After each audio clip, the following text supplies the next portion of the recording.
Video শুরুতেই যে ক্লিপসটা দেখছো সেটা ছিল বাবানের স্কুলের স্পোর্টস ডের একটা ক্লিপস। বাট আমরা প্যারেন্টসরা না গিয়েও কিভাবে এই ক্লিপস পেলাম আর তোমাদের সাথেই বা কী করে শেয়ার করছি, তো চলো তোমাদেরকে একটু বলে দিই। এই ভিডিও ক্লিপসটা ছিল বাবানের স্কুলের যেদিন খেলার প্রোগ্রাম ছিল সেদিনকের। তো এটা ম্যাম পাঠিয়েছিলেন, ম্যাম ওখান থেকে ক্লিপসটা হোয়াটসঅ্যাপ ভিডিও করে প্যারেন্টসদেরকে দেখানোর জন্য পাঠিয়েছিলেন। যেহেতু এটা 3-4 মিনিটের একটা ভিডিও ছিল, তাই ভাবলাম কেননা তোমাদের সাথেও শেয়ার করি। আর গাইস, তোমরা ভিডিওটা কন্টিনিউ দেখতে থাকো। এখানে আমার বাবানও পার্টিসিপেট করেছে, ও হার্ডেল গেমে পার্টিসিপেট করেছে, হার্ডেল রেস গেমে। তো সেটাতে বাবান কি হলো না হলো সবটা তোমাদের সাথে শেয়ার করব। তোমরা ভিডিওটা স্কিপ না করে একদম কন্টিনিউ করো। হ্যাঁ গাইস, তো যেহেতু আমি পরে ভয়েস ওভার করছি তোমাদেরকে বলেই দিই, বাবান হার্ডেল রেসে সেকেন্ড পজিশন পেয়েছে। আমি তো ভীষণ খুশি। তোমাদের কেমন লাগলো নিউজটা শোনা মাত্র কমেন্ট বক্সে কমেন্ট করে জানাও। তো তোমরা ওয়েট করো, দেখতে পাবে একদম লাস্টের যে গেমটা সেই গেমটায় বাবান আছে। আর একদম ওই দিকের কর্নারের সারিতে মানে একদম লাস্টের দিকে আমার বাবান দাঁড়িয়ে আছে। তো আমার বাবান এই কিছুদিন মানে 15 দিন মতো হলো স্কুলে যাচ্ছে, এখনও 1 মাস কমপ্লিট হয়নি। তো এই কিছুদিন স্কুলে যাওয়ার পরে আমার বাবান যে এরকম একটা অ্যাচিভমেন্ট লাভ করবে, সেটা আমার কাছে অনেকটা বড় পাওয়া। একটা বাবা মা হিসাবে, আমি একজন মা হিসাবে আর কি চাই। এইরকমভাবেই তোমরা আমার বাবানকে আশীর্বাদ করো, আমার বাবান যেন এইভাবেই জীবনে সাকসেস পায়। তো চলো তোমরা ভিডিও ক্লিপসটা কন্টিনিউ করো, আই হোপ তোমাদের ভালো লাগবে। তো এই দেখো এখানেও ছিল এরকম যে র্যাবিটের একটা রেস ছিল, তারপর স্বচ্ছ ভারত ছিল যে কচরাগুলো তুলে নিয়ে এসে ডাস্টবিনে ফেলতে হবে, আর ব্যাগ প্যাকিং ছিল। ম্যামরাই পার্টিসিপেট করে দিয়েছিলেন, আলাদা আলাদা করে ভাগ ভাগ পার্ট করে ম্যামরাই নাম দিয়ে দিয়েছিলেন। আর ওদের সেকশনের মধ্যে 4টে গ্রুপ করে ভাগ করে দিয়েছিলেন, একটা গ্রুপে 5জন 6জন করে চাইল্ডের নাম ছিল। তো এটাও চলছে, এটা বল নিয়ে একটা রেস চলছে, বল নিয়ে দৌড়ানো এরকম কিছু একটা হবে। বাট সমস্ত গেমগুলোই একটু একটু করে ক্লিপস শ্যুট করা হয়েছে, খুব ভালো লাগলো। আর এই দেখো এবার এসছে হার্ডেল রেস, আর এখানে আমার বাবান পার্টিসিপেট আছে। তো ওই দেখো গাইস, তোমরা একটু ভালো করে দেখো, ওই যে কর্নারে পিছনে হাত দিয়ে দাঁড়িয়ে আছে আমার পুচকু বাবান। আর সবার থেকে তো আমার বাবান ভীষণ ছোট্ট, সবার ভিড়ে বাবানকে খুঁজে পাওয়াই মুশকিল। আমি তো কিছুতেই বুঝতেই পারছিলাম না, বাট মা হয়ে ছেলেকে না চিনতে পারলে হয়। তোমরাও আমার বাবানকে দেখো, ঠিক চিনতে পারবে। আর কেমন লাগলো কমেন্ট করে জানিও। My lovely viewers, good morning and welcome back to my channel. কেমন আছো তোমরা? আশা করি সবাই ভালো আছো, সুস্থ আছো। আমিও ভালো আছি, সুস্থ আছি। আর তোমাদের সকলেই সুস্থতা কামনা করে মর্নিং থেকেই একটা ফ্রেশ ব্লগ স্টার্ট করে দিলাম। তো এখন দেখতে পাচ্ছ আমি কিচেন থেকেই ব্লগটা স্টার্ট করেছি। আর এখন আমি বানাচ্ছি ব্রেকফাস্ট। আজকে ব্রেকফাস্টে বানাবো সুজির চিলা। তো সেটার মধ্যে আমি সমস্ত রকম ভেজিস অ্যাড করেছি। আর একটু পিঙ্কি পিঙ্কি কালার এসছে কারণ আমি এর মধ্যে দিয়েছি বিট দিয়েছি, গাজর দিয়েছি, পেঁয়াজ, টমেটো, তারপর ব্রোকলি, মানে যা যা ঘরে আমার সবজি ছিল, ক্যাপসিকাম সব কিছু অ্যাড করেছি এর মধ্যে। আর এটাই হবে আজকের ব্রেকফাস্ট। বাবানের টিফিন বক্সেও এটা যাবে, তোমাদের দাদাভাই খেয়ে ডিউটি যাবে, আর আমিও এটা দিয়েই ব্রেকফাস্ট করে নেব। তো বেশ পিঙ্কি পিঙ্কি লাগছে দেখতে, তো বেশ ভালোই লাগছে। আর বাবান তো এখন এরকম নতুন নতুন এক্সাইটিং টিফিন পেয়ে খুব খুশি। আর এই মানে ওকে সপ্তাহে প্রতিদিনই মোটামুটি আলাদা আলাদা টিফিন বানিয়ে দেওয়ার চেষ্টা করি, যাতে ও এক্সাইটেডভাবে টিফিনটা ফিনিশ করে আসে। তো এই দেখো বাবানের টিফিন বক্সটা আমি রেডি করে দিলাম। আর আজকে আছে বাবানের স্কুলে স্পোর্টস ডে। তো আজকে বাবানেরও আছে, হার্ডেল রেসে নাম আছে বাবানের। তো ওই দেখো বাবানকে আমি একটু দুধ বিস্কিট খাইয়ে দিয়েছি। আর এখন যাওয়ার সময় ওকে একটু হালকা গরম জল দিলাম, জলটা ও এখন ফিনিশ করবে, তারপর ওকে জুতোটা পরিয়ে দেব। দেন ও যাবে স্কুলে। তো তো মোটামুটি রেডি হয়েই গেছে। এখন তোমাদের দাদাভাই ওকে মাস্ক পরিয়ে দিচ্ছে।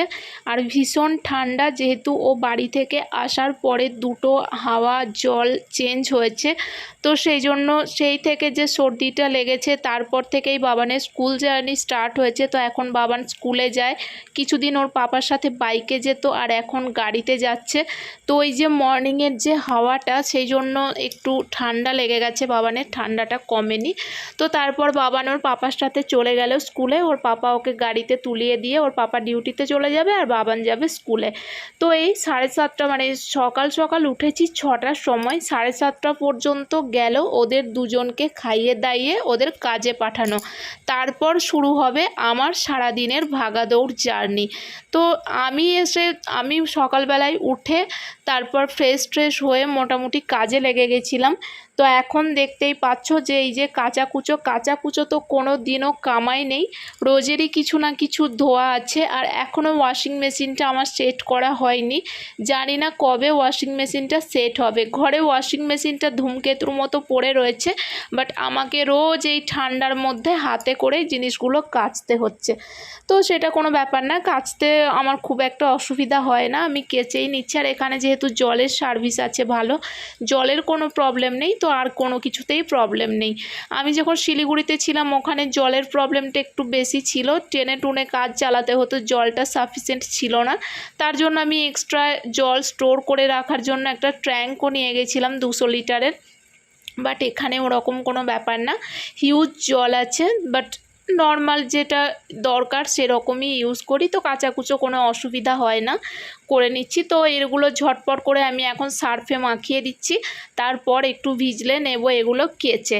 তো ওদের দুজনকে তো খাইয়ে দাইয়ে ওদের কাজে পাঠিয়ে দিলাম। তারপর এইগুলো মাখিয়ে আমি একটু সেরে নেব ব্রেকফাস্ট, কারণ আমি এখনও কিছু খাইনি। তো এবারে আমি ব্রেকফাস্ট করে নেব, তারপর যা যা করি সারাদিন সেটা তোমরা দেখতে থাকো। আই হোপ আজকের এই ভিডিওটা দেখতে তোমাদের অনেক ভালো লাগবে। তো এই যে বেড কভারটাও দিয়ে দিলাম, আর বেড কভারের উপরে আবার একটা ওই পাতলা ব্ল্যাঙ্কেটগুলো পাতা ছিল, তাহলে বিছানাটা বেশ একটু গরম গরম হয়, না হলে কটনের বেড কভারগুলোও ঠান্ডা হয়ে যায়।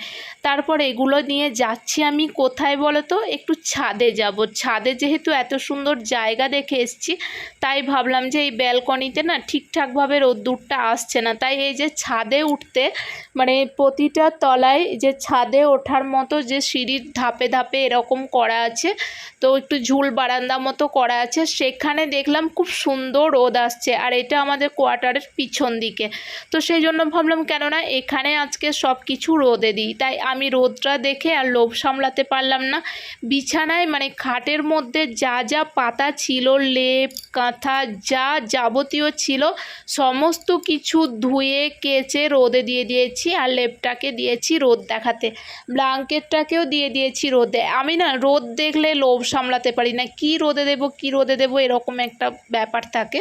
আর যেগুলো কেচে দিয়েছি সেগুলোও সুন্দর করে রোদ্দুরের মধ্যে মিলে দিলাম।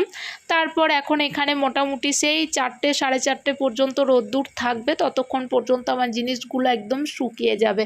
আর যতক্ষণ রোদ্দুর থাকবে ততক্ষণই এগুলো থাকবে, তারপরেই আমি তুলবো। আর আমার রুমের ওখানে যে মানে ব্যালকনিতে যে জামা কাপড়গুলো মিলি, এখন শীতের রোদ্দুর বুঝতেই পারছো, ঠিকঠাকভাবে না রোদ্দুরের তাপটা লাগে না, আর শুকাতে অনেক টাইম লেগে যায়, উল্টে পাল্টে সারা দিন আমাকে লেগে থাকতে হয়। তো সেই জন্য আজকে আমি দেখলাম যে কেননা এখানেই মিলে দিই। তারপর ভাবছি ছাদে একটা দড়ি টাঙিয়ে নেব, তোমাদের দাদাভাইয়ের টাইম হচ্ছে না, ওর টাইম হলে ছাদে একটা দড়ি টাঙিয়ে নেব, যেদিনে বেশি কিছু কাচাকুচি করব সেদিনকে ছাদে মিলে দেব। আর যেহেতু এখন শীতকাল, মানে শীতে গায়ের জিনিসও বেশি, পরার জিনিসও বেশি, বাবান স্কুলে যাচ্ছে তার পোশাক, তারপর বেডের জিনিসও অনেক কিছু পাতা থাকে, তো সেই জন্য একটু কাচাকুচিটাও বেশি হচ্ছে। তারপরেই দেখো আমি কিভাবে ঘর মুছছি, এটা দেখে তোমরা কেউ খারাপ কমেন্ট করো না, আমি এভাবেই মুছি। মানে কি বলবো, যে মপগুলো বা লাঠিগুলো যেগুলো সেগুলোও আমার আছে, বাট ওগুলো খুব রেয়ারলি ইউজ করি আমি, হয়তো মাসে 1 দিন বা 2 মাসে 1 দিন এরকম, খুব একটা বেশি আমি ওইগুলো ইউজ করি না। আমি এই যে হাতে মুছে যে একটা সুন্দর পরিষ্কার, আর আমি প্রত্যেক প্রত্যেকটা কণার জিনিস সরিয়ে প্রত্যেকটা কণার ধুলো আমি সাফ করি, এরকমই হচ্ছে আমি। তো সেই জন্য আমি এই হাতে করে মোছাটাই প্রেফার করি।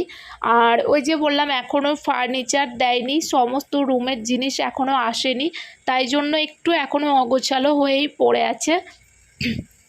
যখন ফার্নিচার দিয়ে যাবে তখন জিনিসগুলো একদম সুন্দর করে আবার সেট করে নেব। তাই এখানে ওখানে জিনিস এখনও পড়ে আছে, কোথায় কি রাখবো এখনও ঠিক মতো বুঝে উঠতে পারি না। কাজ চালানোর মতো কোনো রকমে এখন কাজ চালাচ্ছি। তারপর যখন জিনিসপত্র সব দিয়ে যাবে তখন আবারও একবার নতুন করে সব জিনিস সুন্দর করে সেট করে নেব।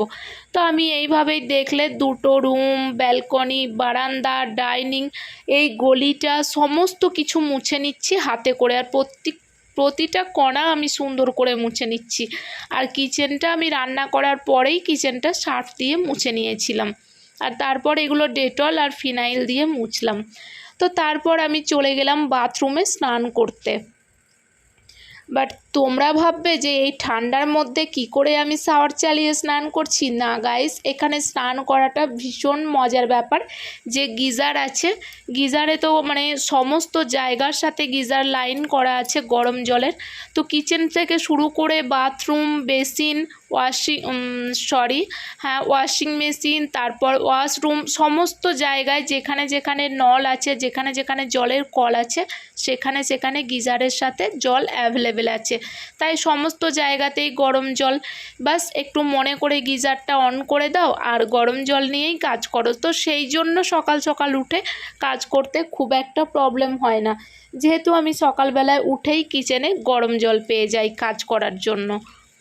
বেশি তো প্রবলেম হয় আমাদের শীতকালে জলে হাত দিতে, কারণ ট্যাঙ্কের জল এত ঠান্ডা থাকে হাত কেটে নেমে যায়। তো সেই জায়গায় এখানে একদম ঠিকঠাক। আর তারপর আমি স্নান করে বেরিয়ে চলে এসেছি। স্নান করে একটু টোনার দিয়ে নিলাম মুখে, তারপরে একটু সানস্ক্রিন অ্যাপ্লাই করে নিলাম লোটাসের 50। আর তারপরে এখানে একটু সিঁদুর পরে একটু লিপ বাম লাগিয়ে নিলাম অল্প করে, বাস। তো এরকমই আমি অ্যাক্টিভ আর রেডি থাকার চেষ্টা করি, কারণ বাবানকে আনতে যেতে হয় আমাকে।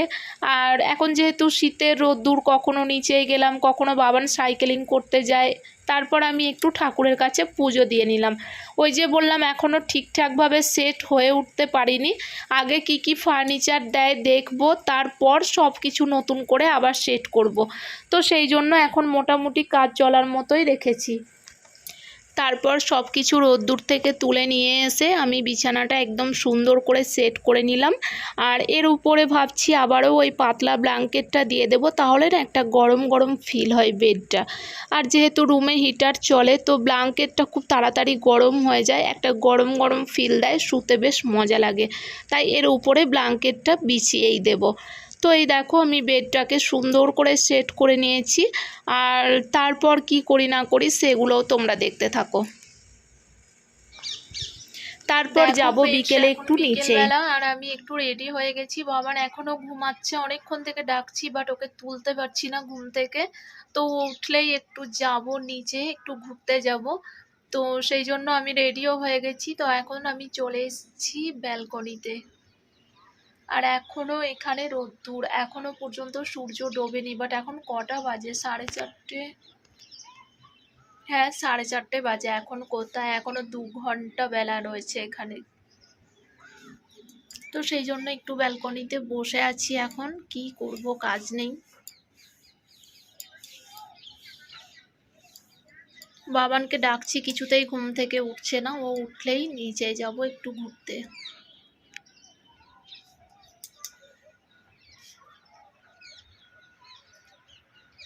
দেখতেই পাচ্ছ এখনো সূর্যাস্ত যায়নি।